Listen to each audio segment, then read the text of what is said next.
Make a list of all the things you can do. Get right on those. Discipline yourself for those, both for the results and for the muscle and for the practice, so that when life hands you some big challenges, you'll be ready. But see, if you don't handle the small ones, you can't take care of the big ones. Here's the steps. Number one, find out how things work. The first key to doing better is find out. To change your life, really, you need ideas. There isn't anything an idea can't change. And Schoaf taught me the major problem is lack of an idea, not a problem. At first, I didn't have any money. I said to Mr. Schoaf, I don't have any money. He said, that's not a problem. Now, see, up until then, I always thought it was. I was confused. He said, no, the problem is lack of an idea on how to create money and wealth. It isn't lack of money, it's lack of ideas. So if you get the ideas, see, you can change anything. Now, to get ideas, you need a constant study of finding out. And they have to all be brought under the organizational structure of long-term collective vision. And in order to do that, you have to be disciplined.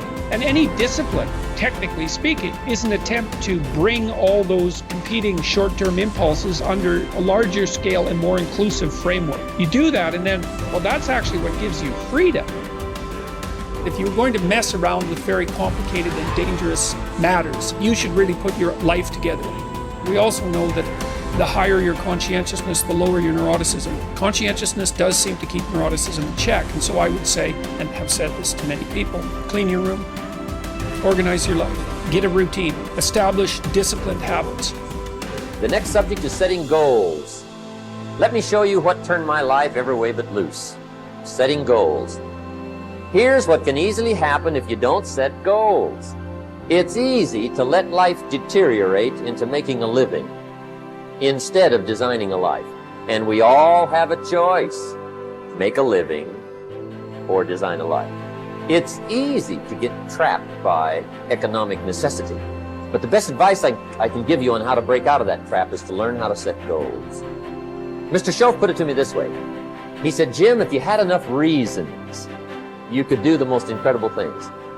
If you have enough reasons. Write down your why. What are you doing this for in life? Your why should be something so big that it changes the whole outlook on how things are with you and your purpose. Think about your passion. Think about your opportunities. And that's how you find your purpose.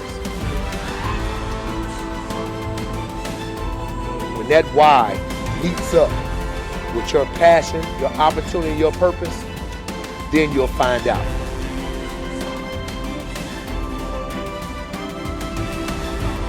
Most of us are standing in a busy street, just letting the opportunities in life pass us by.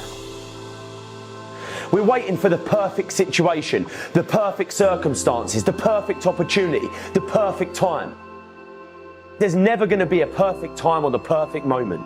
There's never a perfect moment to do something great with your life. Take a look at the clock. That thing ain't stopping for nothing, baby. It's going to keep ticking, keep moving, keep passing you by all the time you're waiting for it to read perfect o'clock. You have to take action now.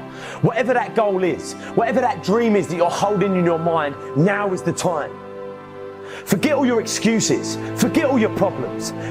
Not tomorrow, not next week, but right here, right now. Why keep looking around at people that are where you want to be, living the type of life you want to live? Look at that place where they are and say to yourself, now is my time. Now is my moment. Now is your moment. Today is that day. I want you to be terrified of sitting on the sidelines and doing nothing. Waking up in 6 days or 6 weeks or 6 years or 60 years and being no closer to your goal. You've made no progress. That is the nightmare. Do the extra repetition, run the extra mile, go the extra round, make the right choices. Give the full measure, fight back, go down swinging, give every day everything you've got, embed that long-term goal in your mind, burn it into your soul.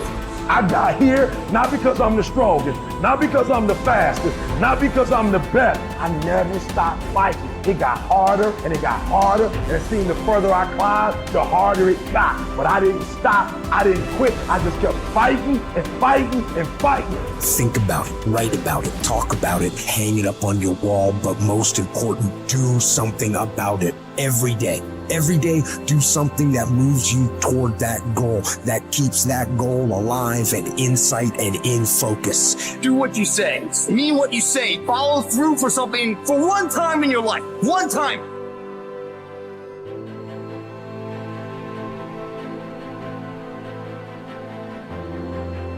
Most people can motivate themselves to do things simply by knowing that those things need to be done. But not me. For me, motivation is this horrible, scary game where I try to make myself do something while I actively avoid doing it. If I win, I have to do something I don't want to do. And if I lose, I'm one step closer to ruining my entire life. And I never know whether I'm going to win or lose until the last second. Temperance is not deprivation, but command of oneself physically, mentally, spiritually. Demanding the best of oneself even when no one is looking, even when allowed less. It takes courage to live this way. Not just because it's hard, but because it sets you apart. The warrior has awareness. We are aware that we are at war, and the war in our minds requires discipline. Not the discipline of a soldier, but the discipline of a warrior. Not the discipline from the outside to tell us what to do and not to do, but the discipline to be ourselves, no matter what. A weak mind must be constantly entertained and stimulated. A strong mind can occupy itself and, more important, be still and vigilant in moments that demand. Without the momentum of a stern discipline, motivation is mostly a momentary, flighty emotion. For it works best under the supervision of discipline, but can serve as not only an ally, but also an enemy, because in anything that requires your self-discipline, whether going to church, going to classes, going to workouts, going through trainings, completing jobs, reading books, living well, eating healthily, studying, practicing something, the more times you skip, the more relaxed and motivated you'll become about skipping.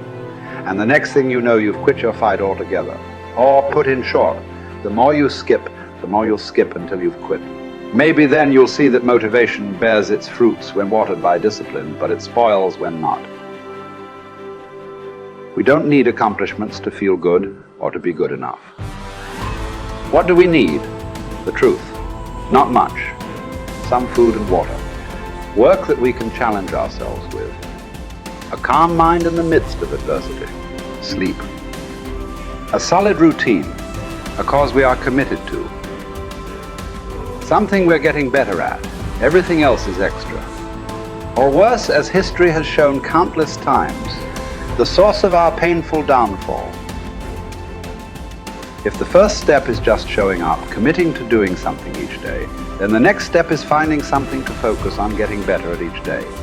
And in this, where cumulative improvement meets compounding returns, we can harness one of the most powerful forces on earth. Think about it. Most people don't even show up. Of the people who do, most don't really push themselves. So to show up and be disciplined about daily improvement, you are the rarest of the rare. Life is filled with all sorts of difficulties and challenges. Work will not always go well. But working out is in our control. It is a contained space in which the only potential obstacle is our determination and commitment. Swim. Lift weights. Train in jiu-jitsu. Take long walks. You can choose the means, but the method is a must. You must be active. Get your daily win. Treat the body rigorously, as Seneca tells us, so that it may not be disobedient to the mind. Because as you're building muscle, you're also building willpower. More important, you're building this willpower and strength while most people are not. The body, you must understand, is a metaphor. It's a training ground, a proving ground for the mind and the soul. What are you willing to put up with? What can you do without? What will you put yourself through?